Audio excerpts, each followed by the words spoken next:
31 डिसेंबर पूर्वी तुमच्या आधार कार्डला पॅन कार्ड लिंक करून घ्या आणि जर लिंक नसेल तर 1000 रुपये दंड लागतोय आणि जर अजून लिंकच केलं नाही तर तुमचे व्यवहार बंद होतील आणि तुमचं पॅन कार्ड सुद्धा बंद होईल। त्यामुळे लवकर चेक करा तुमच्या आधार कार्डला पॅन कार्ड लिंक आहे की नाही। एका मिनिटात सांगतो कसं चेक करायचं, त्यापूर्वी चॅनलला सबस्क्राईब आणि फॉलो करून घ्या। असेच माहितीपूर्ण व्हिडिओ मी तुमच्यासाठी घेऊन येत असतो।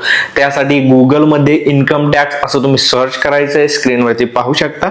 पहिली वेबसाईट दिसेल incometax.gov.in, यावर क्लिक करायचं आहे। थोडं खाली जायचं आहे, इथे खूप सारे पर्याय दिसतील।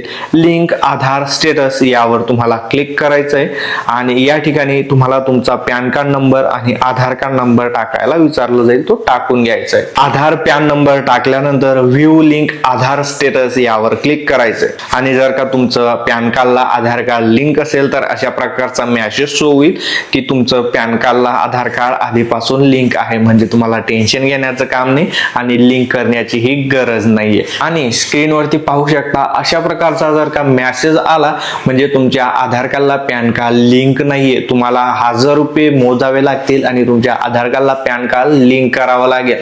आता आधार कार्डला पॅन कार्ड घर बसल्या मोबाईल मधून कसं लिंक करायचं याची माहिती आपण नेक्स्ट व्हिडिओ मध्ये पाहूया। त्यासाठी चॅनलला सबस्क्राईब आणि फॉलो करा आणि हा व्हिडिओ जास्तीत जास्त लोकांपर्यंत शेअर करा। तुमच्या कुटुंबामध्ये, परिवारामध्ये, मित्र परिवारामध्ये शेअर करा आणि त्यांना सांगा आधार कार्डला पॅन कार्ड लिंक आहे की नाही चेक करून घ्या, कारण 1000 रुपये दंड लागतोय।